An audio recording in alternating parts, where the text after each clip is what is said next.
नमस्कार दोस्तों, स्वागत है आपका बाला सर एजुकेशन यूट्यूब चैनल पर। तो इस वीडियो में लेते हैं गुप्त साम्राज्य।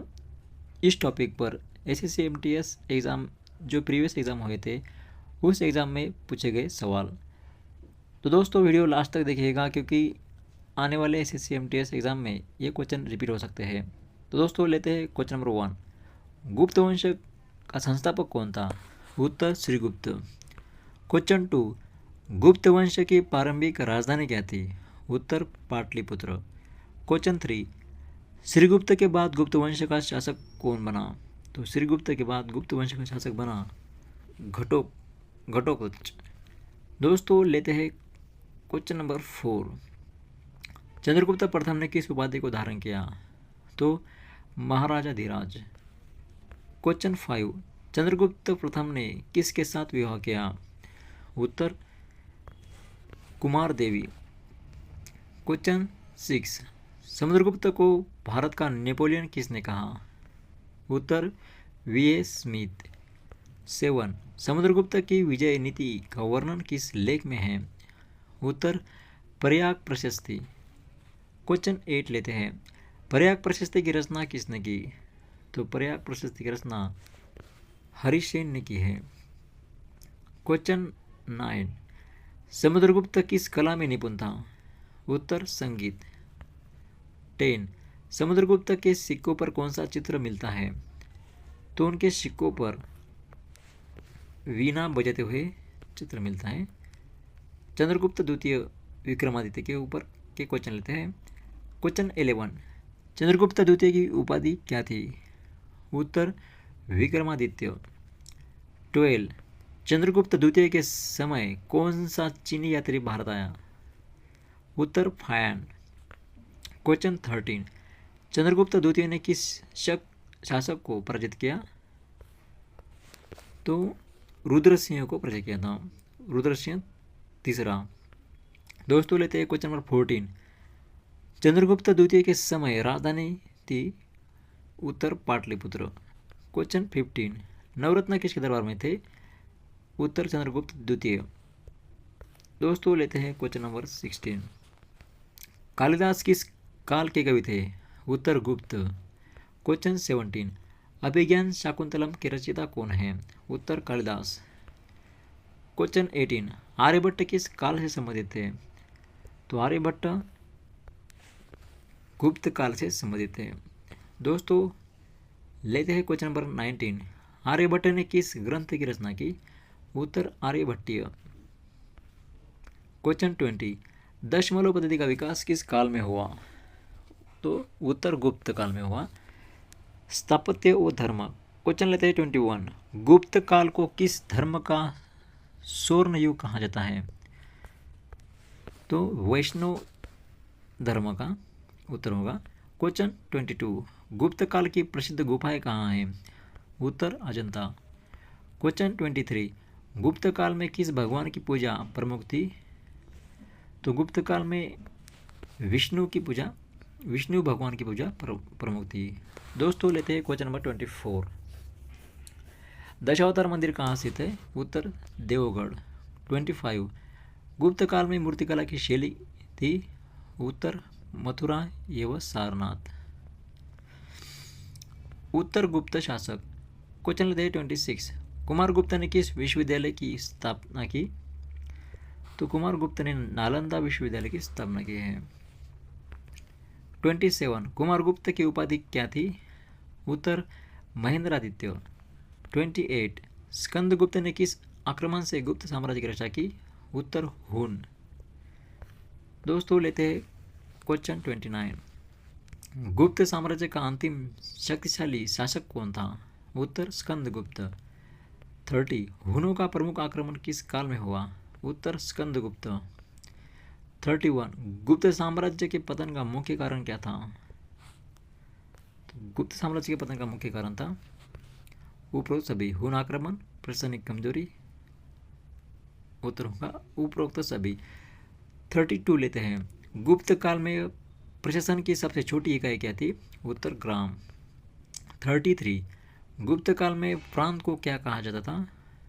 उत्तर भुक्ति। दोस्तों लेते हैं क्वेश्चन नंबर 34।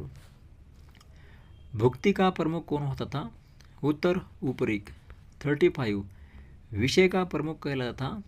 उत्तर विषयपति। 36। गुप्त काल में भूमि अनुदान की प्रथा को क्या कहा गया? तो भूमि अनुदान की प्रथा को अग्रहार कहा गया था। शासन व समाज के ऊपर ये प्रश्न लेते हैं। 37। गुप्त काल में दंडाधिकारी को क्या कहा जाता था? तो महादंड नायक उत्तर होगा। 38। गुप्त काल में सबसे अधिक प्रयोग की जाने वाली धातु थी? उत्तर सोना। दोस्तों लेते हैं क्वेश्चन 39। गुप्त काल के सोने के सिक्के कहलाते थे? उत्तर दिनार। 40। गुप्त काल में स्त्रियों की स्थिति कैसी थी? उत्तर गिरावट की ओर। 41। सती प्रथा के प्रमाण किस काल में मिलते हैं? तो सती प्रथा के प्रमाण गुप्त काल में मिलते हैं। 42। विशाखादत्त ने किस नाटक की रचना की? तो मुद्रा राक्षस। 43। अमर सिंह किस ग्रंथ के रचयिता थे? तो अमर सिंह अमरकोश ग्रंथ के रचयिता थे। 44। बाणभट्ट किस शासक के दरबारी कवि थे? तो बाणभट्ट हर्षवर्धन शासक के दरबारी कवि थे। 45 लेते हैं। पंचतंत्र की रचना किस काल में मानी जाती है? उत्तर गुप्त काल में। विज्ञान व तकनीक के ऊपर के क्वेश्चन लेते हैं। 46। शून्य का प्रयोग किस काल में विकसित हुआ? तो शून्य का प्रयोग जो हुआ है गुप्त काल में ही विकसित हुआ है। 47। वराहमिहिर किस विषय के विद्वान थे? उत्तर खगोल विज्ञान। वराहमिहिर खगोल विज्ञान के विद्वान थे। 48 लेते हैं। वराहमिहिर की प्रसिद्ध रचना? उत्तर बृहद संहिता। 49। गुप्त काल की मूर्तियों की मुख्य विशेषता क्या थी? तो विशेषता थी उत्तर भावभंगिमा। दोस्तों लेते हैं क्वेश्चन नंबर 50। सारनाथ की बुद्ध प्रतिमा किस काल की है? उत्तर गुप्त काल की। 51। गुप्त काल की चित्रकला का श्रेष्ठ उदाहरण है अजंता गुफाएं। दोस्तों लेते हैं क्वेश्चन नंबर 52। गुप्त सेना का सर्वोच्च अधिकारी कहलाता था? महाबलाधिकृत। 53। अश्वमेध यज्ञ किस गुप्त शासक ने किया? उत्तर समुद्रगुप्त। 54। फायान किस देश से आया था? तो फायान चीन देश से आए थे। 55। फायान किस शासक के समय आया? उत्तर चंद्रगुप्त। 56। हुनों का प्रमुख नेता कौन था? उत्तर दोनों तोरमान मिहिर कुल। 57। गुप्त साम्राज्य के पतन के बाद कौन सा काल आया? तो गुप्त साम्राज्य के पतन के बाद गुप्तोत्तर काल आया था। उत्तर होगा। 58 लेते हैं। गुप्त काल में भूमि मापन की इकाई थी? उत्तर निर्वर्तन। 59 लेते हैं। गुप्त शासक अपने को किस देवता का प्रतिनिधि मानते थे? उत्तर विष्णु। उत्तर होगा विष्णु। 60 लेते हैं। गुप्त काल में सबसे अधिक उन्नति किस क्षेत्र में हुई? उत्तर कला साहित्य। 61। गुप्त काल को भारत का स्वर्ण युग क्यों कहा जाता है? उत्तर उपरोक्त सभी। 62। गुप्त काल की राजभाषा क्या थी? तो गुप्त काल की राजभाषा संस्कृत थी। 63। गुप्त काल में प्रसिद्ध व्यापारिक बंदरगाह कौन सा था? उत्तर ताम्रलिप्ति। 64। गुप्त काल में रेशम मार्ग का उपयोग किस लिए होता था? तो रेशम मार्ग का उपयोग गुप्त काल में होता था व्यापार के लिए।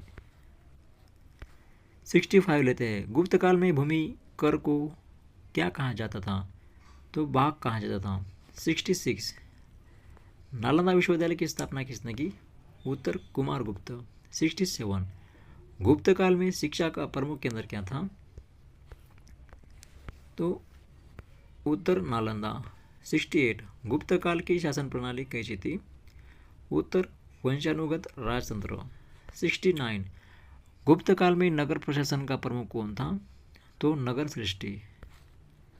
दोस्तों लेते हैं क्वेश्चन नंबर 70। गुप्त काल में ग्राम सभा का महत्व था। तो गुप्त काल में ग्राम सभा का क्या महत्व था? उत्तर प्रशासनिक कार्य। 71 गुप्त काल में सबसे अधिक विकसित उद्योग कौन सा था? उत्तर वस्त्र उद्योग। 72 गुप्त काल में विदेशी व्यापार किससे होता था? तो विदेशी व्यापार होता था चीन और रोम से। 73 गुप्त काल में व्यापारिक संघों को क्या कहा जाता था? उत्तर श्रेणी। 74 गुप्त काल की मूर्तिकला की विशेषता क्या थी? उत्तर आध्यात्मिक भाव। दोस्तों लेते हैं क्वेश्चन नंबर 75। गुप्त काल में बुद्ध की सारनाथ प्रतिमा किस मुद्रा में है? तो गुप्त काल में बुद्ध की सारनाथ प्रतिमा धम्मचक्र प्रवर्तन मुद्रा में है। 76 गुप्त काल में अजंता की गुफाएं किससे संबंधित है? उत्तर केवल बौद्ध। 77 गुप्त काल में प्रमुख संप्रदाय कौन सा था? तो उत्तर होगा वैष्णव। 78 गुप्त शासक स्वयं को किस देवता का भक्त मानते थे? उत्तर विष्णु। 79 गुप्त काल में स्त्रियों की स्थिति कैसी थी? उत्तर धीरे धीरे गिरावट। दोस्तों लेते हैं क्वेश्चन नंबर 80। क्वेश्चन नंबर 80 लेते हैं। बाल विवाह और सती प्रथा के संकेत किस काल में मिलते हैं? उत्तर गुप्त काल में। 81 गुप्त काल में न्याय व्यवस्था कैसी थी? उत्तर आर्थिक दंड प्रदान। 82 गुप्त काल में सेना का प्रमुख अंग कौन सा था? तो सेना का प्रमुख अंग था घुड़सवार सेना। 83 गुप्त काल में हाथियों का उपयोग किस में होता था? उत्तर युद्ध। 84 गुप्त काल में नौसेना की स्थिति कैसी थी? उत्तर सीमित। दोस्तों लेते हैं क्वेश्चन नंबर 85। गुप्त काल में सर्वाधिक प्रयोग होने वाले सिक्के किस धातु के थे? उत्तर सोना। 86 गुप्त काल में सोने के सिक्कों को क्या कहा जाता था? उत्तर दिनार। 87 गुप्त काल में सामंतवाद का प्रारंभ किस कारण हुआ? तो सामंतवाद का प्रारंभ हुआ था उत्तर भूमि अनुदान। 88 गुप्त काल में भूमि अनुदान मुख्यतः किसे दिया जाता था? उत्तर ब्राह्मणों को। 89 गुप्त काल के बाद भारत में कौन सा काल आया? तो गुप्त काल के बाद भारत में गुप्तोत्तर काल आया। 90 गुप्त साम्राज्य का अंतिम शक्तिशाली शासक कौन था? उत्तर स्कंदगुप्त। 91 गुप्त साम्राज्य के पतन का मुख्य कारण था उपरोक्त सभी। 92 हुनों का प्रमुख आक्रमण किस शासक के समय हुआ? तो हुनों का प्रमुख आक्रमण स्कंदगुप्त शासक के टाइम हुआ। दोस्तों लेते हैं क्वेश्चन नंबर 93। मिहिरकुल किस जाति का शासक था? उत्तर हुन। 94 गुप्त काल में कृषि की उन्नति का मुख्य कारण क्या था? तो मुख्य कारण था उपरोक्त सभी। 95 गुप्त काल में वर्ण व्यवस्था कैसी थी? उत्तर सुदृढ़ थी। 96 गुप्त काल में शूद्रों की स्थिति कैसी थी? उत्तर कोई सुधार हुआ। 97 गुप्त काल में विवाह की सामान्य आयु क्या थी? तो विवाह की सामान्य आयु थी उत्तर कम आयु। 98 गुप्त काल में शिक्षा का स्वरूप कैसा था? उत्तर गुरुकुल आधारित। 99 गुप्त काल में प्रमुख शिक्षा विषय कौन सा था? उत्तर वेद शास्त्र। 100 गुप्त साम्राज्य का पूर्ण पतन किस सदी में हुआ? उत्तर 6वीं सदी। दोस्तों अगर वीडियो हेल्पफुल लगे तो वीडियो को लाइक करें और चैनल पर अगर नए हो तो चैनल को सब्सक्राइब करें ताकि आने वाले अगले वीडियो आपसे मिस हो सके। तो दोस्तों मिलते हैं अगले वीडियो में। वीडियो देखने के लिए धन्यवाद। जय हिंद जय भारत।